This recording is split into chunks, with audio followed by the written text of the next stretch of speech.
Hey guys, welcome to the latest episode of the SaaS Sessions podcast. Here's a story of today's guest and his businesses in numbers. So they've raised zero outside funding. They have grown 150% year over year in the past 3 years.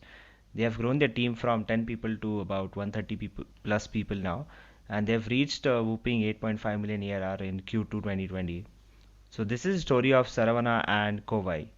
Saravana, who is the CEO of Kovai, is an entrepreneur, investor, and a technical enthusiast.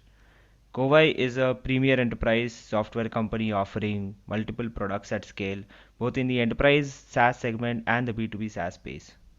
So, hey Saravana, such a pleasure to have you on the show. Thank you very much, Sunil, for having me on the show as well. Yeah. Great. So, I gave you a very short intro about you. I'm sure that people are excited to know more about you and Kovai. So, tell us more about yourself and then how Kovai started for you. Yeah, sure. I'm based out of London, but my entire team is in Coimbatore. So we have an office with about 10 people here in London and about 120, 130 people in India. Mm-hmm. So I came to UK back in 2000, like it's a typical outsourced offshore employee. And I Mm-hmm. worked in various companies in UK, mainly around London area for about 10 years. Mm-hmm. And predominantly, like I come from a complete Microsoft background. Like it just, that happened to be like I was working more on the Microsoft side right from the beginning days of my career. And that's how my entire career spanned out. And for 10 years, when I was working for various companies in London, I was specializing in a very specific product called Microsoft Desktop Server. Mm-hmm. It is an enterprise class integration product. For those of you new guys out there, if you want to just to give a comparison, it's similar to Zapier. It's not similar. Actually, companies like Zapier has taken these complex enterprise integration products and they simplified it for a modern world. That's how they've Mm-hmm. been successful. But if a Bistalk server is a really top end enterprise product, like if you want to connect your SAP system with Oracle and PeopleSoft and that kind of enterprise nature.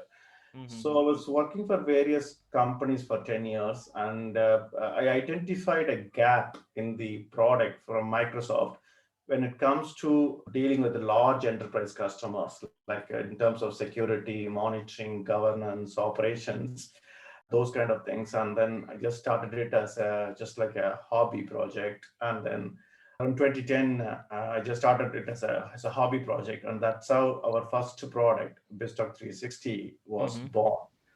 And I just started from my living room in London, and I was just doing it myself for a while until I think to get up to the first 30 customers. I didn't have any employees. I was doing everything myself. Mm-hmm. And then I formed a small team in London. We reached about 5 people, still working from my living room, but I converted the living room into a proper office setup with Nice. furniture and things like that. Mm-hmm. So I think that continued up to about 75 or 80 customers, I think, somewhere around that mark till 2013. So between 2011 and 2013, that was our setup. So we reached about 75, 80 customers, enterprise customers.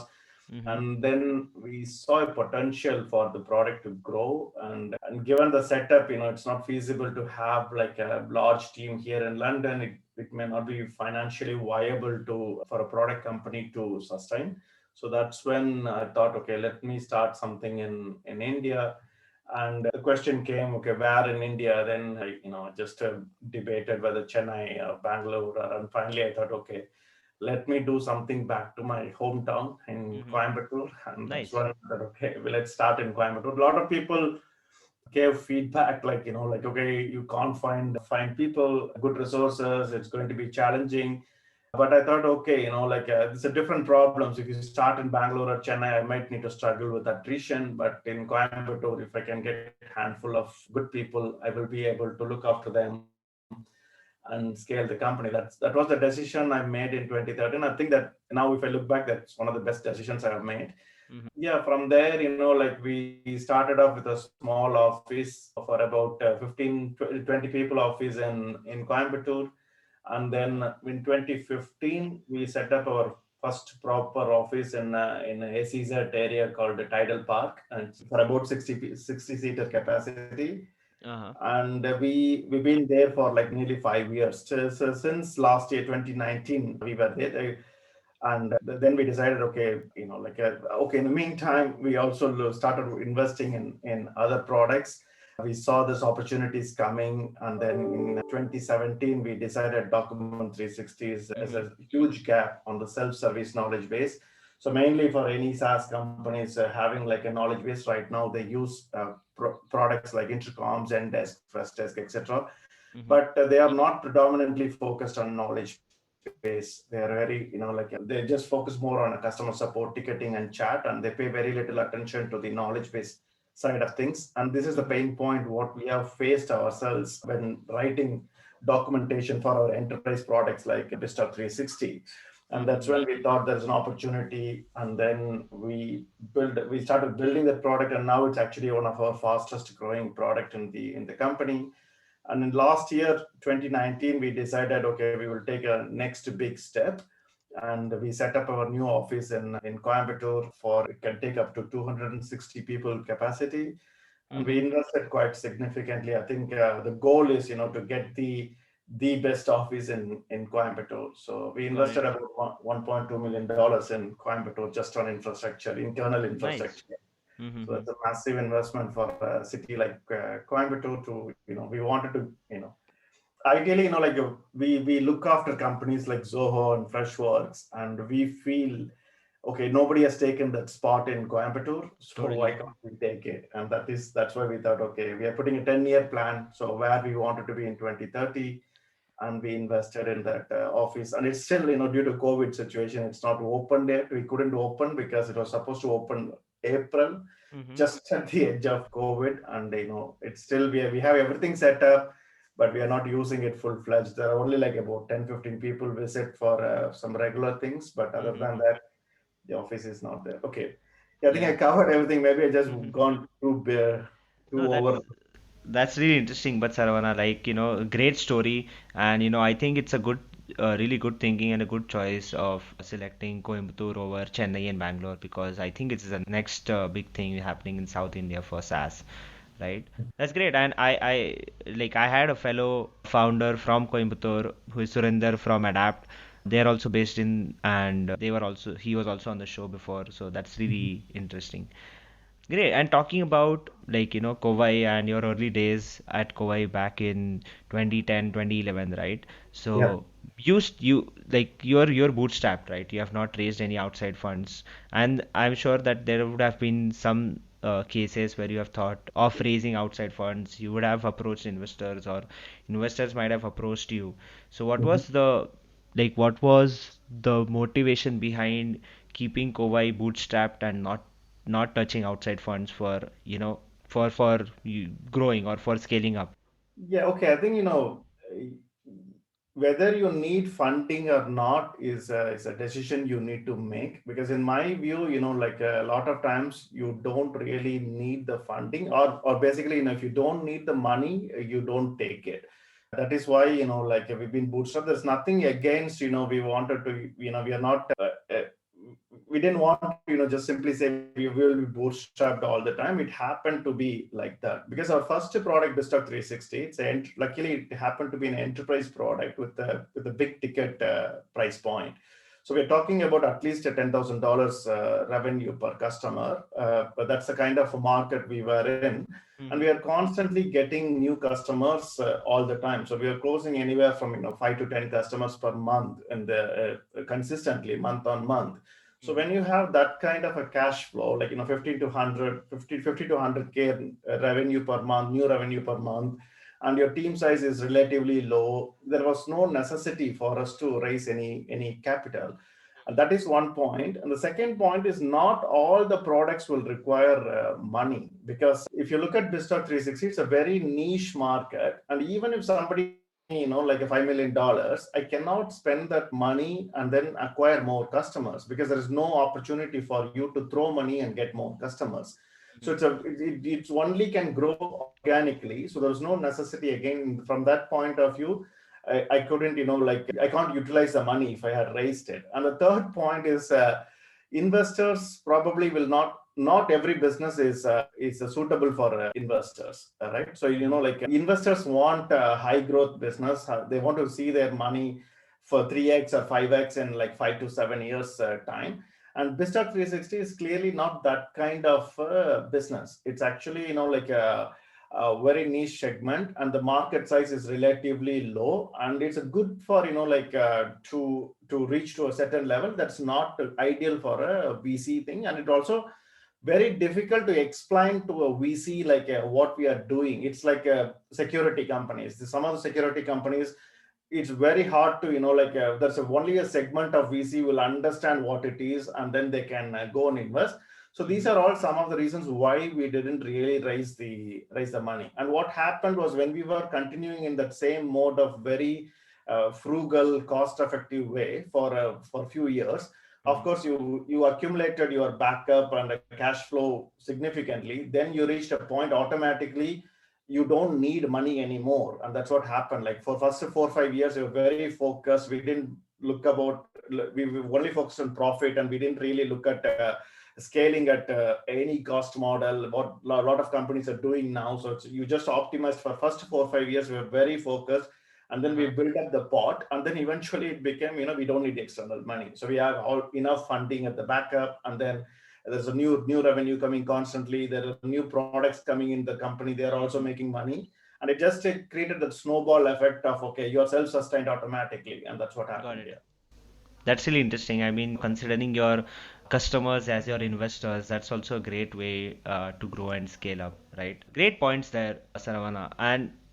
And going back to again your early days, right? You were getting a few customers. You said you got about 30 customers when you were just a single person working in your room in London. So obviously you felt the need of now hiring and delegating tasks and building a team. And because you had a company, right, like 30 customers, incoming cash flow, and you want to grow and you want to scale up. So how did you build your early team? Like, hire your first 10, 15, 20 people? Because always, like, when you start a company, you hire 10, 20 people, and those first 20 people, 10, 20 people are not more of your employees. Like, they are the employees, but they are more like a family, right? Like, you work Yeah. close knit, you work in same room, you spend more time with them, rather that when you grow, that's not going to happen, obviously. But when you're small, like, you get to spend a lot of time with your fellow employees or fellow co-workers. So how did Sure. you go about hiring your first set of 10, 15, 20 people, and you start delegating your work to them, start trusting in them, and get their buy-in also in building this dream of yours or this company of yours? Yeah, sure. I think, the one of the biggest challenge what many startups will face is building up the early team, because you can imagine, how can you convince somebody to come and work on your living room? There's no, because these days there's so much opportunity out there, especially when you're living in a city like London. And there are, there's so many opportunities. You really can't, Mm-hmm. convince, bring somebody on board. So the way you can do it is, you need to tell the story, okay, why you are building this product, what value what value the customers will get out of it. That is one thing. And also, some in the early stages, you're not going to get sometimes you're not going to get the best fit. You might want really good people, but it will be very difficult. So in our early days, what we have done is, my first employee was actually just to cover all my admin kind of work. So I was doing everything, I was coding, I was doing customer support and accounts and invoicing and everything. And I just figured out, okay, where do I need really help at this stage of the business? Mm-hmm. Then where can I get relatively easy resource to fulfill the painful activity? So I identified, okay, the accounts and is a one area where I was just really struggling. And then I found somebody, a local person through a friend. And she was not working like for 7 years a break or something. And but she had a potential, like she was able to very good in communication. So I just took her, and then I trained that person myself. And then gradually, that person grown in the company over a period of time. So initial Mm-hmm. stages, the bottom line is, you're not going to get the best employees. You need to identify points where where you need help, and then try to fill it up with people, and then coach them. And this it's the same pattern happened with one by one. Okay, I need support for customer support, and I need found somebody, trained them. And then that's where you the first early days, it will take a lot of time. You can't rush, and like you will be struggling in every possible ways, but you need to address those pain points one by one. And when the India operation started, the 2013, Mm-hmm. so there, it's a very clean slate, right? I don't know, like, because I never built a company in India. It's everything first, Right. even finding an office space, it took me a lot of time. I found one that was not good, and then like I luckily got help from a recruiter who happened to be a good friend. So through that Mm-hmm. recruiter, I hired like first 3-4 employees there. Luckily, it's very crucial you get good employees at the beginning. Those people are still with me. The first two Nice. three people are still with me, and they all grown in the company now. They're leading like senior roles in design, and even like running a product, that kind of thing. So Mm-hmm. those people all, like from my side, it's very simple. If I can keep people happy, if I look after them well, and if they got the potential to grow, then you just everything happens magically. And from Totally. there, they brought their next set of people, and I pretty much interviewed everybody. Even today, like if anybody about certain level, like I it goes through me. So it's very careful how we build the team. So we Got look it. up at so many things. It's not just if you're extremely technically good, that doesn't mean you'll get a job in Kovai now. You need to fit in various other parameters, how well you can gel with the team, and we can match it with the people, like like whether they will fit or not. So it's yeah, until even 130 people, it's not a big company. If you say like it's not that big, so we can manage it well, and that's how the team has been grown organically. And now we run programs like full campus hiring. So we hire like 25-30 people in a year, and then we put a 6 months complete training program. So we have full-time trainers. They when they Nice. join 6 months, all they do is like a university kind of style. Like 6 months they will be trained in all the core technologies what we need for our products, and then we will place them into different departments. So we got like a very structured program now, and this is how the Nice. team size has grown. Yeah. That's really great. I see that, from your first hires in London and then your first few hires in India, you had really great hires who have now been leaders inside the company and, are the driving forces for the company and for new people who are joining the team as well. But let me ask you something like contradicting, right? Like, did you have in your first 25, 30 hires in UK, did you have any bad hires that Oh yeah, you of course. had, and how were they bad or how they didn't fit in, and how did you finally figure out that, hey, this is not working, and how do you let them know? Because as a founder, I think it's really hard, because at first you have to sell. It's a small company, again, as I said, it's like, recruiting a family member, right? And then Mhm. then telling them that, hey, this is a bad recruit for the entire family, right? So how did that, like, happen for you, and how did you get out of that? Okay, I think the thing is, we need to understand like both sides, from an employee side as well as the employer side. Mm-hmm. Things won't match all the time. The interest levels may be completely different. So like there are obviously if any company, any level, you will end up making a bad hires. It's Mm-hmm. there's no rule basically. If you Yeah. look at the typical interview process, okay, like what you can have like 2 3 4 levels of interviews, and then like okay, maybe you're going to spend a maximum, let's say, like 7-8 hours in a whole process. And it's very difficult to get everything in that few hours of interaction with the employee. So that's why all the companies got this probation period. It's like it's both sides, right? Okay, you either the company may not like you, or the reverse is also true. You may not like the company. So Totally. it both Yeah. happen. It will happen, because it both needs to match. The way we look at it is, we need to align their interest with the company's interest. So if it's a misalignment, it will not work. The way we look at it is, you need to have skill and then the will with every employees. Mm-hmm. Sometimes you'll have the skill, but you will not have the will to work, put your efforts and do it. Sometimes you're willing to put your efforts and things, but the skills may not match. So that's where things goes wrong. most of the time, like we try to give them opportunities. Like we have like a very liberal, we don't, like make hire and fire fast. So we give them, most of the time it will be at least 6 months time period, like a two quarter cycles. And the first quarter is always experiments. We just give them enough time for them to learn and understand and get gelled with the company. And within 90 days, we will know whether that person is a right fit or not. And if we think there are some corrections or improvements need to be done, we give them all the feedback after 3 months. And then the next 3 months, we will keep under just a regular catch up and meet. And then see like if they come out. If in case, like if they don't suit us well, we just politely say let go.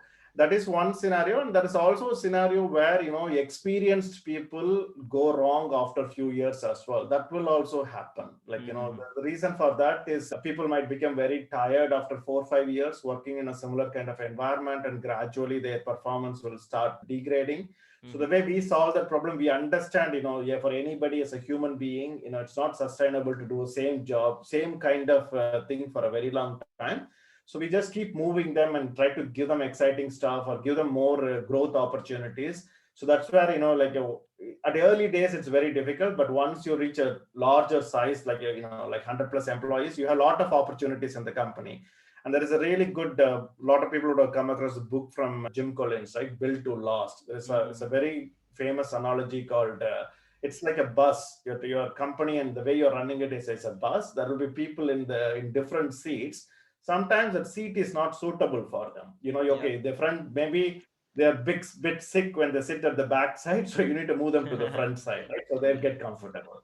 So you do that as well, because sometimes they're really good, and they're really kind of getting demotivated in where they are. Maybe it could be various scenarios. They don't like the team, or they don't like the project they are in. They are something like that, and we spot them and then we move them around. And most of the time they will do extremely well once they move them and find them what they want. For example, even recently we hired a girl for a recruitment team. She's extremely good, and then she was not enjoying, because she's not really happy to make calls and follow up with people.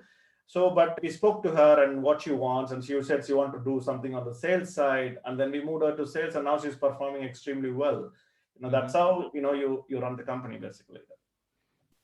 Oh, that's interesting, and really great way to approach, like, and a great bus analogy as well, right?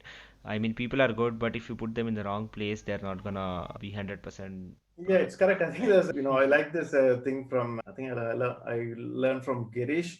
Imagine if somebody has taken Sachin Tendulkar and asked him to force him to do bowling alone, right? right, You would have lost a right. great batsman. That's very Yeah. important. You need to keep in mind, because everybody got different skill sets. You need to match their skill set with what's required for the company.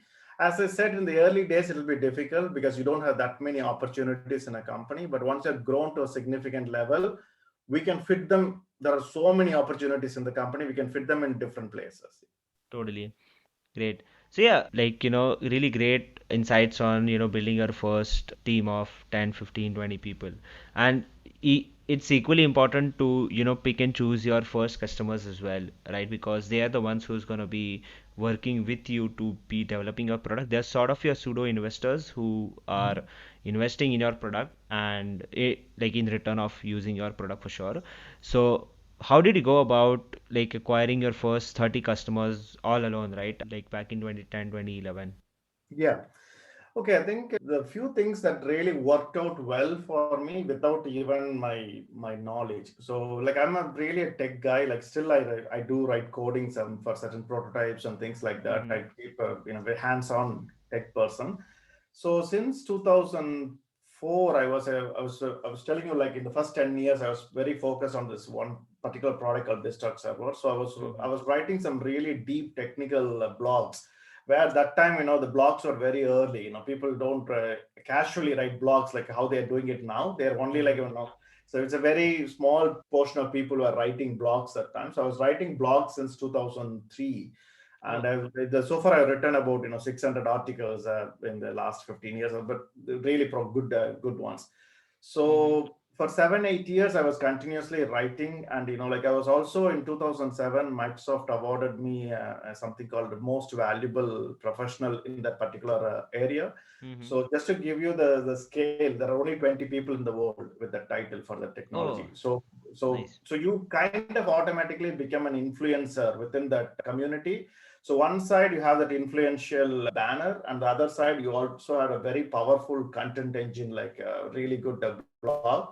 And when I launched my product in 2011, I had about 50,000 readers for my blogs, and they are like they are Mm-hmm. your ideal customers basically. They are the Yeah, ones who are reading your content, and that is where you're building a product is more or less for the same audience. So when I launched it, all I did was I just put some blog posts, and then that became my early acquisition channels. People nice. were, every time I do a release, I just simply go put a blog post, and that Mm-hmm. are reaching like 15,000 readers, right? And every time there's a release, the new signups comes, free trial comes, and then people, even I didn't have any sales, or I was just building the product and then writing a newsletter, not newsletter, just writing a blog. That's all I did for first year or something. There was no Mm-hmm. proper acquisition. And that from there, people started, like the first customer came all the way from Hong Kong, and I have Nice. no connection with that person. They just called, and then they asked me to, okay, it's interesting what you're doing, and we had the same problem. Do you want to do a demo? And then that's how first 30 40 customers actually we acquired them. Even now it's a Mm-hmm. more organic because of the niche market, and then we do have paid channels, but the majority of our leads and conversions come through organic. The blogs, like that, like nearly like 700 800 articles we have now, that is our biggest asset. And then we Got covered it. pretty much, if today anybody searches anything related to that particular technology, we will be on the top three basically. Like and Microsoft comes first sometimes, and we will be Mm-hmm. that is how we acquired majority of our customers. That's really interesting, and about acquiring your first set of customers. But you're slowly approaching like 10 million ARR, and like obviously you have to go ahead from there as well. So, what are the like current set of GTM activities that you're doing? You said like mostly it's organic, but and there's some paid Yeah. as well.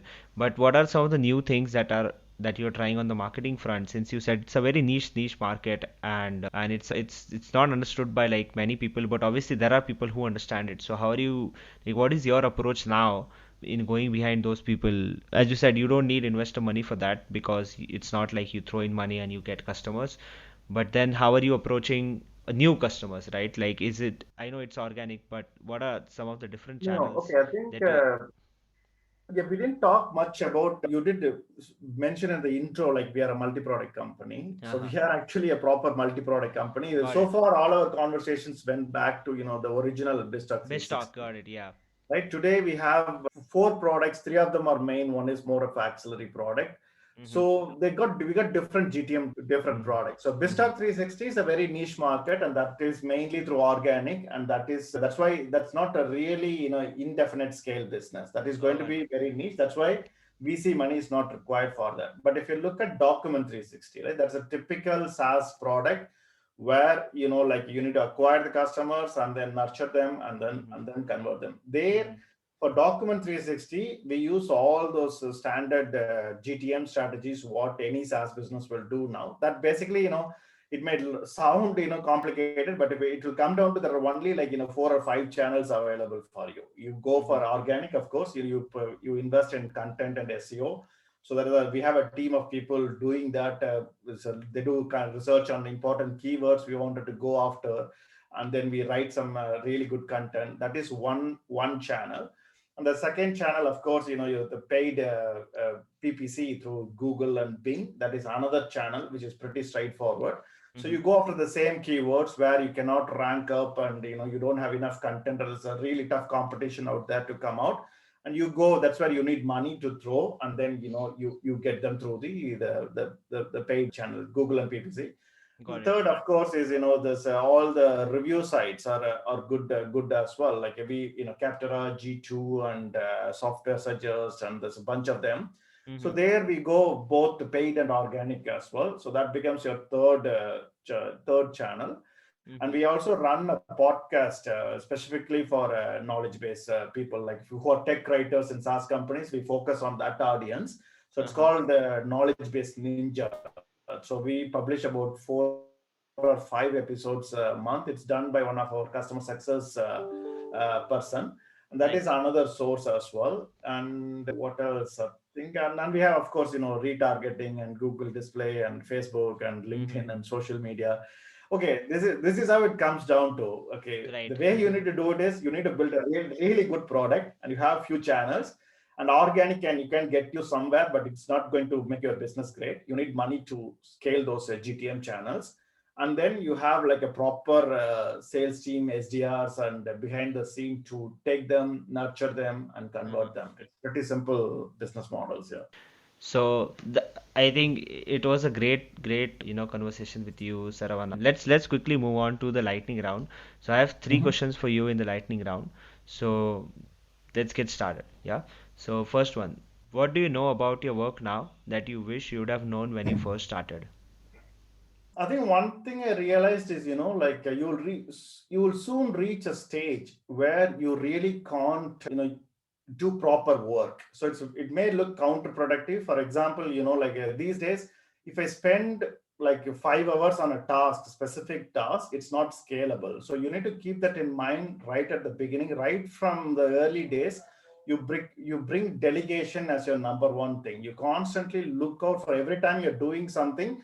It might look very simple. Oh, it will only take 15 minutes for me, 10 minutes for me, but soon it will all accumulate. And now my biggest goal is constantly I look out for every such activity and I don't do it. Maybe it will take 10 minutes to do it, maybe 90 minutes for me to set up and delegate it. Now I Mm-hmm. constantly put that effort in place so that I don't do that activity again if it's not required. Of course, you can't do everything, so you need to bring it down to the lowest possible day-to-day activities you need to do, because your time as a CEO when you're scaling is so should be more on a forward-looking things like what are the next goals or what are the next big milestones, etc. So Mm-hmm. that is something I could have started a bit more earlier. Yeah. Nice, nice. That's really great to know. So yeah, second one. So what did your biggest professional failure teach you? I won't say there's anything I regret. Basically, I just go with the flow. Like whatever happened is happened for good, and then one thing is don't get stuck on the past, and also just never look at the front view. Mm-hmm. So that's it basically. Okay, mistakes will happen. When you're moving, when you're everything comes to it will be new for you, because Yeah. every stage you move on, it's a new thing. So there's no way you're going to be 100% accurate. So you just have a mindset of failure is part and parcel of the game, but how well you recover. And you also need to be very cautious. There are two really good quotes, one from Richard Branson and one from Jeff Bezos. It all comes down to the point of like don't, as long as you're aware that won't kill your company, Mm-hmm. you're okay. You're fine. You just move on basically. Yeah. Mm-hmm. Really interesting. And then my last one, right? What's the number one thing that has helped you shorten your learning curve? Okay, it's a difficult one. Like for me, I read a lot of books. Like Uh-huh. books helped me. I'm really, I never used to be a serious reader before I started the company. Except technical books, I never read anything. But Mm-hmm. since starting the company, I just invested a lot of time on my reading. I Mm-hmm. constantly read. I think an average I read about at least 2 3 books a month, That's at nice. least a couple of books a month. I think I think that's a good advice. Like people who, if you look at it, somebody has written like a 200-page book, could have Mm-hmm. put a lot of effort and thought process into those book. And you can always, what I do is I take only like 3 or 4 points from each book. Where a lot of times Mm-hmm. people make a mistake of they read a book but they don't take out any action items. So what I do is okay, a couple of points. Even sometimes you read 200-page book, then sorry, one actionable point you can take it forward. So I take it and action it, experiment it, and then that's how I accumulate the number of good things. And the key point is, I kind of reached a stage where I need to be very careful. I pick up the right books, because you don't want to spend time reading not useful books. So I keep looking out, and whenever I see recommendations on Twitter or social media or either or any podcast, I make a note. I sometimes, a lot of times I buy the book, and there are a lot of books. There will always be a lot of books in my shelf where I haven't read it. So once I'm in the mindset, I take it, read it, and then yeah, I continue the process. That's really great, and I would love to know like what is, since you said you read about 2 books a month, like what's on your plate for this month? This month I'm reading the new book from Netflix founder, The Rules, No Rules, No Oh, Rules. no rules, rules, yeah. Yeah. So Yeah. yeah, Oh, that's really great. that's my Like, current one. Yeah. Yeah, I I think take it's. about a week. I read about 40, 50 pages. Uh-huh. Yeah, a day basically. Yeah, something like that. Yeah. That's really great. So, hey, thanks a lot, Saravana, for taking time and coming on the show. It's been really great speaking with you. A lot of learnings, a lot of insights from you there. Yeah. Yep. Thanks, Sunil, for having me on the show. Thanks.